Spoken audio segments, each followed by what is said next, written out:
Le Christ n'est pas un modèle extérieur à imiter, ni un guide dont on suit les mots d'ordre en lui restant étranger. Il est en ce monde la présence vivante du Père. Qui me voit, voit le Père, nous dit-il, le médiateur par lequel passe la convocation transformante, qui nous fait fils de Dieu, enfants de Dieu. Aimer le Christ d'un amour d'amitié, ou suivre le Christ, c'est consentir à une transformation qui nous renouvelle, nous régénère au plus profond de nous-mêmes. C'est consentir à être assimilé à ce qu'il est, le Fils, et vouloir qu'il vive en nous.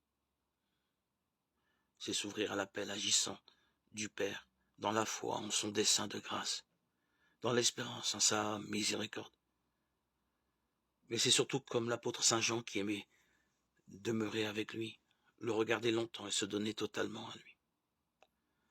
Au fond, pour chaque chrétien appelé à devenir un enfant de Dieu, à accomplir la volonté de Dieu. La grande certitude à enraciner dans sa vie n'est pas tant d'évaluer le type d'amitié qu'il vit avec le Christ, mais bien ce désir du Christ. Croire de tout son cœur qu'il nous a aimés le premier. Mais comme l'amitié demande une réciprocité et que tout cela se passe dans la foi au-delà des manifestations sensibles, comment être sûr que moralement j'aime le Christ? Question brûlante tout au long de notre vie. Cette certitude d'aimer Dieu et le Christ jaillit précisément du désir d'aimer. Nul ne peut te chercher qui ne t'ait déjà trouvé. Mon âme n'aurait pas cherché Dieu si déjà elle ne l'eût aimé. Qui désire Dieu de toute son âme possède déjà celui qu'il aime.